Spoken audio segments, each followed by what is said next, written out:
Hey, this is Mark from Casting Crown. All right, well, it is an interesting time where we're at with Disney, of all things. Disney has shut down, right? So we actually have news on Disney, Disney World, Disneyland, all the resorts, cruise lines, and all their movies and everything has been shut down, delayed, all sorts of things. So I want to read to you part of their press release. We literally do not have any dates and any hope of how this will move forward.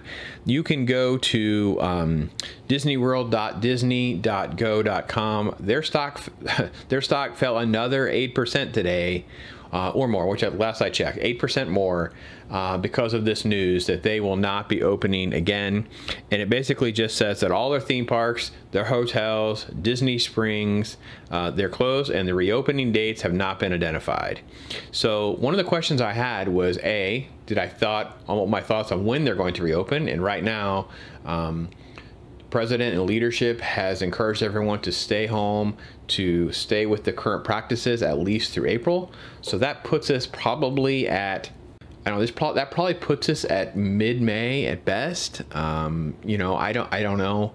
I think that right now you have to ask yourself, I mean, would you even feel comfortable going to a theme park in Florida right now with a bunch of hot, sweaty people in a confined places, standing in lines, riding rides? How could they clean rides in between? So something like this is really probably going to have some long-lasting effects on that element of their business.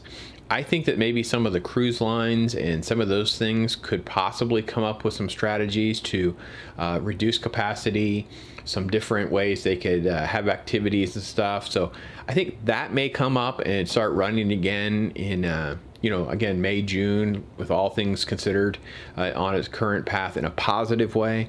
The theme parks themselves, though, I really don't know. I don't know how we can see that coming back online. You got to remember too, they don't have access to really allow us to like halfway enjoy any of these things. There's no drive-through for Disney Springs. There's no way to like, you know, kind of casually fill in the gaps for these things. So you have this major industry of tourism in Florida, tourism in California, and I'm using them as the biggest example, but it's all of them, right? So Universal has shut down, SeaWorld shut down. SeaWorld actually, because I'll give Disney some credit, at least they're trying to pay most of the staff that's been furloughed away.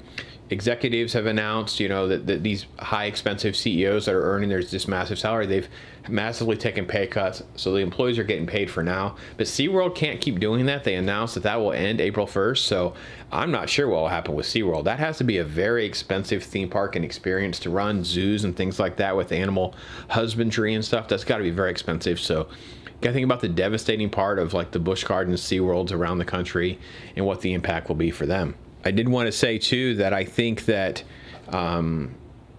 it just seems like I don't know how you can come up with the right strategies to make Disney sort of safe enough anytime soon. I'm sure they are having meetings on all that. They're trying to come up with ways to get their businesses online.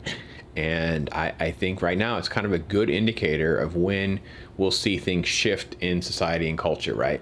Because the other ones I think what may happen sooner, and this may be the better thing to keep an eye on. People have asked about this too. So this is the second part of that is, you know, when will the movies come? Like people have already been theorizing that Disney's big new film, obviously the Marvel film, is Black Widow, and it's been delayed indefinitely. It's supposed to come out in the first week of May, but theaters are closed. And I don't know, again, how can we open theaters? Well, we probably could open theaters if we allowed for groups of people with a perimeter around them and maybe readdress some of the concession stand stuff. So maybe we could do theaters, and you kind of take it at your own risk. I don't know. I mean, right now it's just too much of a hot situation, right? Because you're just putting, if you're carrying it or you get it, you're carrying it to other people. You're putting other people's safety at risk. So I don't know that we're anywhere close to knowing dates on any of that. I will tell you right now, there's no way I expect Black Widow to go streaming. One of the stars, David Harbour, you know him as Hopper from Stranger Things. He co-stars in the new Black Widow movie, and he commented today, "But wouldn't it be great if it starts streaming?" Well, yeah, maybe. But if you're Disney, you're expecting this movie to probably make between, I don't know, I think Disney's probably expecting Black Widow to make, I would say, between $800 to $1 billion globally. I mean, it's going to be huge overseas as well as in America, and you're not going to walk away from that. So they probably have until July or August. This film is supposed to be more like a prequel film and deal with the early days of Black Widow. So it making the March, then May, July, these type of deadlines really don't matter. It really could be done. Their next film is not until November, which is The Eternals, and the TV series, The Falcon and Winter Soldier, which may tie into Black Widow, isn't due until the fall as well. So I think these are really good road signs to see how society and everyone will kind of evolve and kind of get back to normal, how life will kind of get back to normal, is kind of watching how this play out. So the lines, the parades, the rides, I mean, you have so many rides in theme parks that are like conveyor belt rides. Even roller coasters, you would have to unload the roller coaster and then wipe everything down and then load more people and then wipe that down. I mean, you would talk about massive delays to get on a ride because of the amount of cleanliness that we would try to achieve, at least in the near future. I don't know. I mean, I think right now we are literally in uncharted territory. We've had pandemics. We've had these things happen, but we've never had them happen in sort of like modern times on this scale, and definitely not in pretty much everywhere. How all of this really is an indicator of how we are really nowhere close to seeing life get back to normal. So as I say, I love your thoughts on that. Maybe you think I'm wrong. Maybe you think there's ways. I'd love to hear suggestions. I'm sure Disney would love to hear your suggestions. Like, how could we operate theaters and theme parks and all that? And maybe, is this the end? Is this the end of theater going as we know it? That'll be different. We'll only have a few films at a time. Maybe we'll see limited capacities for a while. Maybe some of these movies that are trying to do theater at home, they're finding good success. We really don't know how they're doing.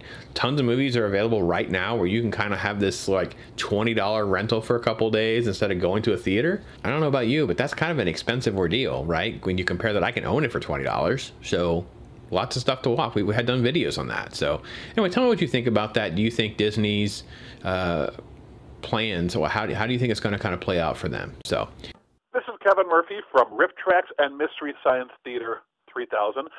Hey, this is Mark from Casting Crowns. Hey, this is Alan Powell from the film The Song. Hey, this is Christian Kane. This is Colin Mockery. Hello, everybody. This is Iron E. Singleton, a.k.a. T-Dog from The Walking Dead, and you are listening to my main man, Brandon.